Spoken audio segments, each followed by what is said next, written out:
Today 25th of February 2026, Hussain Rashad Janaza Foundation and Education Founder Executive President Mr. M.R.M. Hussain Rashad, nickname Hussain Bolt, extends his heartfelt congratulations on the occasion of Kuwait's 65th Independence Day. The government of Kuwait has gifted 25 tons of dates to Sri Lanka ahead of Ramadan, with the Kuwaiti embassy in Colombo distributing them to 16 Muslim charitable organizations.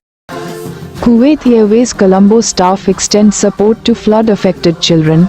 As part of Kuwait Airways' long-standing commitment to community care and social responsibility, the Colombo team stepped forward to support families impacted by the recent floods by donating books and essential study materials to affected children.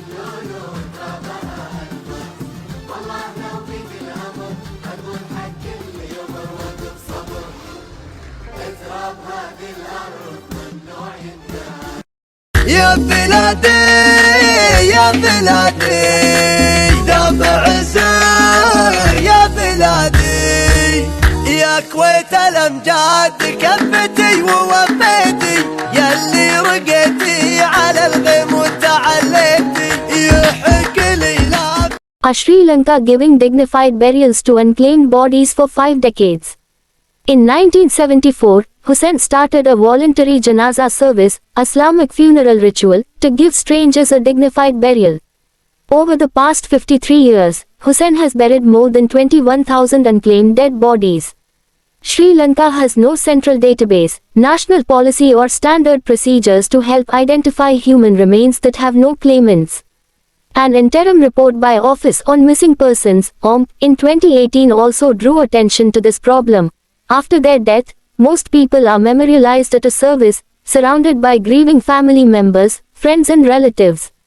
But that is not the case for everyone. For some, to be surrounded by friends or family and have a dignified death would be a privilege. For the others, there are no mourners to mourn, no family to be pained by their loss, or no friends to mark the passing of a cherished life. M.R.M. Hussain, known as Hussain Bolt, has long been involved in identifying resources and making final arrangements for those people who die without a next of kin. They may be unknown to the community, or their body may be unclaimed for burial. But none of this matters to Hussain. In 1974, Hussain started a voluntary janaza service, a Islamic funeral ritual, to give strangers a dignified burial.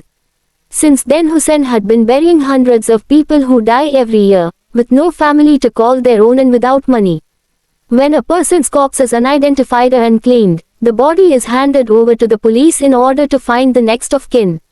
If that next of kin waives all claim to the body and if the body is not subject to further inquiries, then Hussain and his team accept it to proceed with the burial service.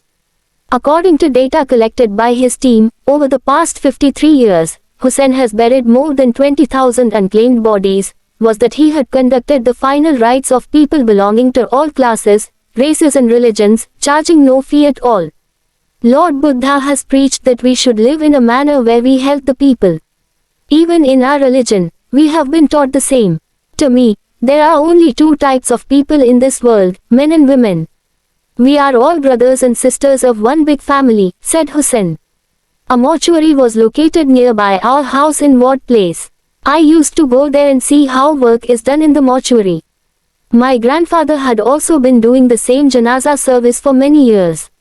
When I was small, I told myself that I too would continue what my grandfather had been doing, he said. Most often, Hussain and his team end up with the bodies of the homeless or victims of accidents, bodies that are never identified. Sometimes we find bodies in rivers, canals, or on railway tracks. We sometimes deal with decomposed bodies too. It was us who transported the headless body of a woman found in a suitcase in Dam Street earlier this year. In order to avoid unnecessary legal issues when it comes to murder cases or suspected murder cases, Hussain now makes sure that an area police officer is present when he transports such bodies. I have had to go to courts to give statements regarding suspected murder cases as a witness to the scene of crime since I am the first to arrive in such places. Therefore, I now make sure I go with a police officer or wait till the police arrive at the scene of the crime, Hussain explained. The police received no support from any parties to transport the bodies of beggars and many other helpless people in the Colombo Fort area to a nearby hospital. In such occasions, Hussain had been transporting the bodies and those of the severely injured people in road accidents regardless of their race, religion or class. He had also been able to save many lives due to his prompt action to rush the injured to treatment centers, the letter stated. Hussain said that in his heart he had always felt a sense of satisfaction from doing the service that nothing else would ever give him. I want a team of young people to continue what I have been doing. That is why I started a foundation named after me, he said. Sri Lanka has a population of almost 22 million people and the country boasts a relatively low crime rate. Yet, inside Colombo city and across the country, Sri Lanka has many homeless individuals. Though exact numbers of the homeless population in Sri Lanka are unavailable, 1.5 million Sri Lankans do not own land for themselves, a factor that certainly impacts homelessness. The homeless occupy bus stops and street corners around Colombo city and are often located in rural regions. Homelessness in Sri Lanka remains one of the most visible, yet unaddressed, forms of poverty in the country. Ever since the pandemic struck, Hussain and his team have been facing challenges in staying safe while helping the helpless.